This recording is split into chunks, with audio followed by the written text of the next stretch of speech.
सावन सोमवार व्रत कथा। ओम नमः शिवाय। आज सावन का चौथा सोमवार है। सावन का महीना भगवान शिव को समर्पित है। इस महीने का सबसे खास दिन सावन सोमवार का होता है।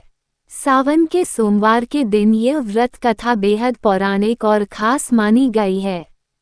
मान्यता है कि इस व्रत कथा के बिना सोमवार का व्रत अधूरा रहता है, क्योंकि इस कथा का पाठ करना उत्तम माना गया है। इस कथा के पाठ से भोलेनाथ जल्दी प्रसन्न होते हैं और लोगों की मनोकामनाएं भी पूरी करते हैं तथा जातक को भी सभी कष्टों से मुक्ति मिल सकती है। तो आज मैं आपको सुना रही हूँ चौथे सावन सोमवार व्रत की बड़ी ही दुर्लभ कथा। तो इस कथा को पूरी श्रद्धा और प्रसन्न चित्त मन से पूरा अवश्य सुनिएगा। आधी अधूरी कथा को सुनने से पूर्ण फल की प्राप्ति नहीं होती है। अगर आप व्रत नहीं भी कर पा रहे हैं तो भी भगवान शिव और मां पार्वती का आशीर्वाद प्राप्त करने के लिए व्रत कथा को पूरा सुने। भगवान शिव और मां पार्वती का आशीर्वाद प्राप्त करने के लिए कमेंट बॉक्स हर हर महादेव अवश्य लिखें।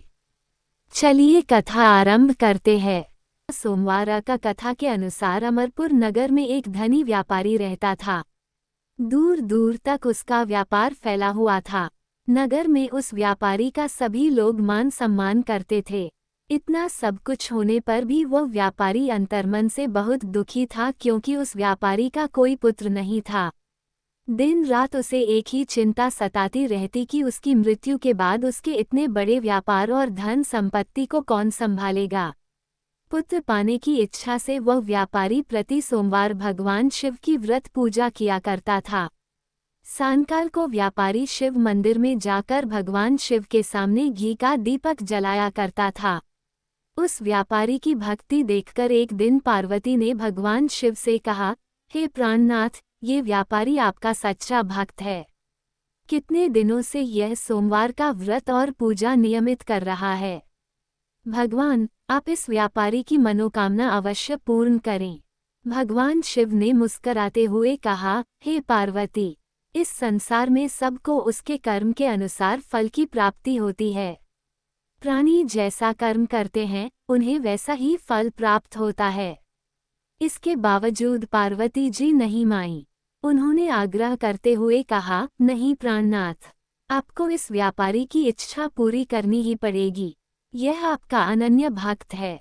प्रति सोमवार आपका विधिवत व्रत रखता है और पूजा अर्चना के बाद आपको भोग लगाकर एक समय भोजन ग्रहण करता है। आपको इसे पुत्र प्राप्ति का वरदान देना ही होगा। पार्वती का इतना आग्रह देखकर भगवान शिव ने कहा, तुम्हारे आग्रह पर मैं इस व्यापारी को पुत्र प्राप्ति का वरदान देता हूँ, लेकिन इसका पुत्र 16 वर्ष से अधिक जीवित नहीं रहेगा। उसी रात भगवान शिव ने स्वप्न में उस व्यापारी को दर्शन देकर उसे पुत्र प्राप्ति का वरदान दिया और उसके पुत्र के 16 वर्ष तक जीवित रहने की बात भी बताई। भगवान के वरदान से व्यापारी को खुशी तो हुई, लेकिन पुत्र की अल्पायु की चिंता ने उस खुशी को नष्ट कर दिया। व्यापारी पहले की तरह सोमवार का विधिवत व्रत करता रहा। कुछ महीने पश्चात उसके घर अति सुंदर पुत्र उत्पन्न हुआ। पुत्र जन्म से व्यापारी के घर में खुशियां भर गईं। बहुत धूमधाम से पुत्र जन्म का समारोह मनाया गया। व्यापारी को पुत्र जन्म की अधिक खुशी नहीं हुई, क्योंकि उसे पुत्र की अल्पायु के रहस्य का पता था। ये रहस्य घर में किसी को नहीं मालूम था।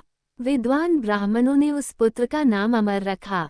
जब अमर 12 वर्ष का हुआ तो शिक्षा के लिए उसे वाराणसी भेजने का निश्चय हुआ। व्यापारी ने अमर के मामा दीपचंद को बुलाया और कहा कि अमर को शिक्षा प्राप्त करने के लिए वाराणसी छोड़ आओ। अमर अपने मामा के साथ शिक्षा प्राप्त करने के लिए चल दिया। रास्ते में जहां भी अमर और दीपचंद रात्रि विश्राम के लिए ठहरते, वहीं यज्ञ करते और ब्राह्मणों को भोजन कराते थे। लंबी यात्रा के बाद अमर और दीपचंद एक नगर में पहुंचे। उस नगर के राजा की कन्या के विवाह की खुशी में पूरे नगर को सजाया गया था। निश्चित समय पर बारात आ गई, लेकिन वर का पिता अपने बेटे के एक आंख से काने होने के कारण बहुत चिंतित था। उसे इस बात का भय सता रहा था कि राजा को इस बात का पता चलने पर कहीं वह विवाह से इनकार न कर दें। इससे उसकी बदनामी होगी। वर के पिता ने अमर को देखा तो उसके मस्तिष्क में एक विचार आया। उसने सोचा क्यों न इस लड़के को दूल्हा बनाकर राजकुमारी से विवाह करा दूं। विवाह के बाद इसको धन देकर विदा कर दूंगा और राजकुमारी को अपने नगर में ले जाऊंगा। वर के पिता ने इसी संबंध में अमर और दीपचंद से बात की। दीपचंद ने धन मिलने के लालच में वर के पिता की बात स्वीकार कर ली। अमर को दूल्हे के वस्त्र पहनाकर राजकुमारी चंद्रिका से विवाह करा दिया गया। राजा ने बहुत सा धन देकर राजकुमारी को विदा किया। अमर जब लौट रहा था तो सच नहीं छिपा सका और उसने राजकुमारी की ओढ़नी पर लिख दिया, राजकुमारी चंद्रिका, तुम्हारा विवाह तो मेरे साथ हुआ था, मैं तो वाराणसी में शिक्षा प्राप्त करने जा रहा हूँ। अब तुम्हें जिस नवयुवक की पत्नी बनना पड़ेगा वह कान्हा है। जब राजकुमारी ने अपनी ओढ़नी पर लिखा हुआ पढ़ा तो उसने कान्हे लड़के के साथ जाने से इनकार कर दिया। राजा ने सब बातें जानकर राजकुमारी को महल में रहने दिया। राजा ने सब बातें जानकर राजकुमारी को महल में रख लिया। उधर अमर अपने मामा दीपचंद के साथ वाराणसी पहुंच गया। अमर ने गुरुकुल में पढ़ना शुरू कर दिया। जब अमर की आयु 16 वर्ष पूरी हुई तो उसने एक यज्ञ किया। यज्ञ की समाप्ति पर ब्राह्मणों को भोजन कराया और खूब अन्न वस्त्र दान किए। रात को अमर अपने शयन कक्ष में सो गया। शिव के वरदान के अनुसार शयनावस्था में ही अमर के प्राण पखेरु उड़ गए। सूर्योदय पर मामा अमर को मृत देखकर रोने पीटने लगा। आसपास के लोग भी एकत्र होकर दुख प्रकट करने लगे।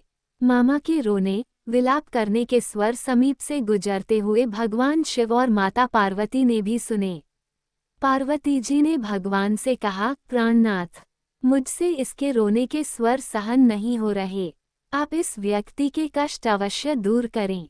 भगवान शिव ने पार्वती जी के साथ अदृश्य रूप में समीप जाकर अमर को देखा तो पार्वती जी से बोले, पार्वती, ये तो उसी व्यापारी का पुत्र है। मैंने इसे 16 वर्ष की आयु का वरदान दिया था, इसकी आयु तो पूरी हो गई। पार्वती जी ने फिर भगवान शिव से निवेदन किया, हे प्राणनाथ, आप इस लड़के को जीवित करें, नहीं तो इसके माता पिता पुत्र की मृत्यु के कारण रो रोकर अपने प्राणों का त्याग कर देंगे। इस लड़के का पिता तो आपका परम भक्त है, वर्षों से सोमवार का व्रत करते हुए आपको भोग लगा रहा है। पार्वती के आग्रह करने पर भगवान शिव ने उस लड़के को जीवित होने का वरदान दिया और कुछ ही पल में वह जीवित होकर उठ बैठा। शिक्षा समाप्त करके अमर मामा के साथ अपने नगर की ओर चल दिया। दोनों चलते हुए उसी नगर में पहुंचे जहां अमर का विवाह हुआ था। उस नगर में भी अमर ने यज्ञ का आयोजन किया। समीप से गुजरते हुए नगर के राजा ने यज्ञ का आयोजन देखा। राजा ने अमर को तुरंत पहचान लिया। यज्ञ समाप्त होने पर राजा अमर और उसके मामा को महल में ले गया और कुछ दिन उन्हें महल में रखकर बहुत सा धन वस्त्र देकर राजकुमारी के साथ विदा किया। रास्ते में सुरक्षा के लिए राजा ने बहुत से सैनिकों को भी साथ भेजा। दीपचंद ने नगर में पहुंचते ही एक दूत को घर भेजकर अपने आगमन की सूचना भेजी। अपने बेटे अमर के जीवित वापस लौटने की सूचना से व्यापारी बहुत प्रसन्न हुआ। व्यापारी ने अपनी पत्नी के साथ स्वयं को एक कमरे में बंद कर रखा था। भूखे प्यासे रहकर व्यापारी और उसकी पत्नी बेटे की प्रतीक्षा कर रहे थे। उन्होंने प्रतिज्ञा कर रखी थी कि यदि उन्हें अपने बेटे की मृत्यु का समाचार मिला तो दोनों अपने प्राण त्याग देंगे। व्यापारी अपनी पत्नी और मित्रों के साथ नगर के द्वार पर पहुंचा। अपने बेटे के विवाह का समाचार सुनकर पुत्रवधू राजकुमारी चंद्रिका को देखकर उसकी खुशी का ठिकाना न रहा। उसी रात भगवान शिव ने व्यापारी के स्वप्न में आकर कहा, हे श्रेष्ठी, मैंने तेरे सोमवार के व्रत करने और व्रत कथा सुनने से प्रसन्न होकर तेरे पुत्र को लंबी आयु प्रदान की है। व्यापारी बहुत प्रसन्न हुआ। सोमवार का व्रत करने से व्यापारी के घर में खुशियां लौट आईं। शास्त्रों में लिखा है कि जो स्त्री पुरुष सोमवार का विधिवत व्रत करते और व्रत कथा सुनते हैं उनकी सभी इच्छाएं पूरी होती हैं। भोलेनाथ की जय। कथा समाप्त। अगर आपको ये कथा पसंद आई तो चैनल को लाइक, शेयर और सब्सक्राइब करें। धन्यवाद।